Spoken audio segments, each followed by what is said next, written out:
Everyone's seeing the headlines flashing out of the Middle East, right?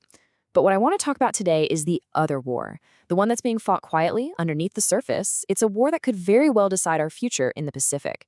So in this briefing, we're going to peel back the layers on Operation Epic Fury and look at its hitting strategic cost and what it means for our ability to deter a much, much larger threat. So you've got two wars happening at the same time.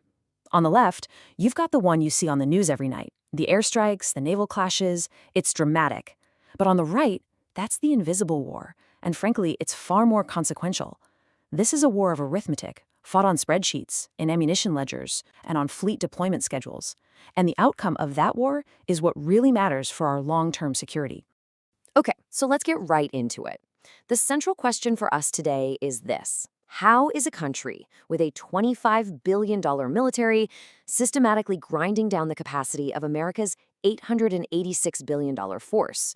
And not just anywhere, but specifically degrading our readiness for the one theater we've all agreed is our #1 priority. To really get this, we have to talk about one key concept, magazine depth. Now, this isn't some abstract military jargon. It is the real, physical, and very finite number of our best munitions. Think of it this way. Every single advanced missile we fire in the Gulf gets subtracted from that global inventory, the exact same inventory we are counting on to deter China in the Pacific. So let's put some hard numbers to this, because this is where the theory becomes a very tangible risk. How fast are we really burning through our most critical assets? We're focusing on 4 systems in particular. You've got your high-end defenders like THAAD and Patriot, and your primary long-range punch, the Tomahawk. These aren't just random missiles. They are the absolute crown jewels of our arsenal. They're the backbone of our war plans for both the Gulf and a Taiwan scenario. And the problem is, we are using them up at a rate that is completely unsustainable. Let's just take THAAD as a case study in this attrition problem. This is our most capable interceptor against ballistic missiles. It is absolutely essential, non-negotiable, for protecting our forces in the Middle East and for any potential conflict over Taiwan.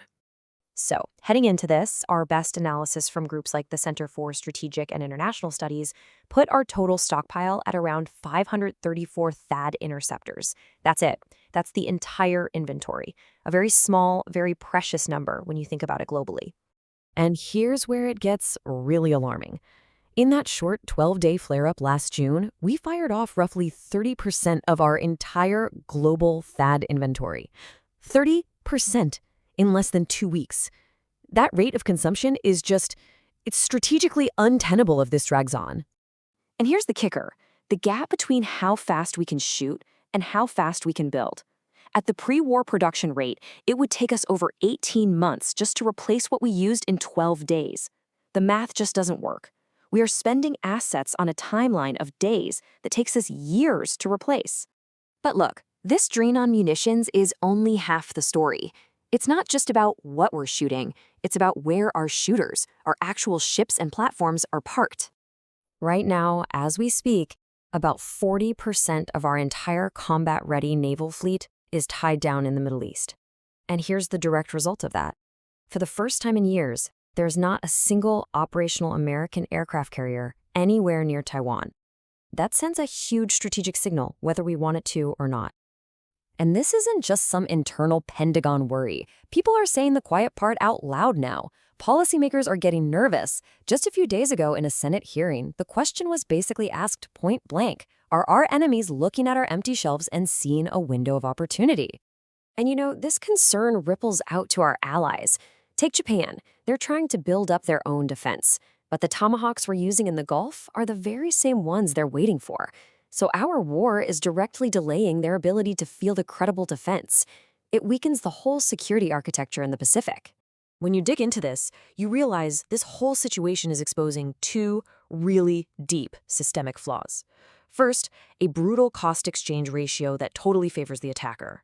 And second, a defense industrial base that just wasn't built for this kind of high-volume, drawn-out fight. The economics here are just punishing.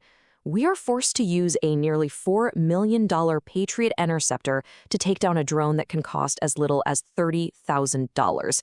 That's a cost-exchange ratio of over 100 to 1 working against us. You cannot win a long-term financial war playing by those rules. It's just not possible. And if you think the cost is bad, The production numbers are even worse. Secretary of State Rubio recently estimated that Iran can turn out over 100 ballistic missiles a month. In that same month, we might build 6 or 7 of the high-end interceptors we need to stop them. That's a 15-to-1 production advantage in their favor. We simply cannot shoot our way out of this problem in the short term. Now, I know what you're thinking. We've signed agreements, we're ramping up production, and that's true, and it's good. But we have to be realistic about the timeline. Meaningful relief from those efforts, that is years away. These plans are a solution for the 2030s. They will not solve the stockpile crisis we are in right now, today. So let's pivot for a moment.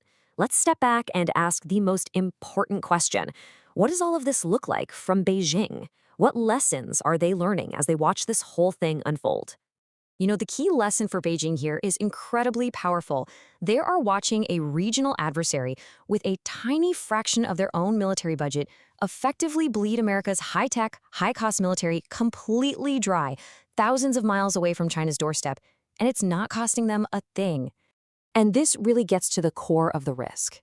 Deterrence isn't theoretical. It's not about what's in our war plans. It's about what our adversaries believe we can do right now in the real world. And when your magazine is visibly running low, it doesn't just weaken deterrence in one place. It weakens it everywhere, all at once. So here's the bottom line. You've got this perfect storm converging.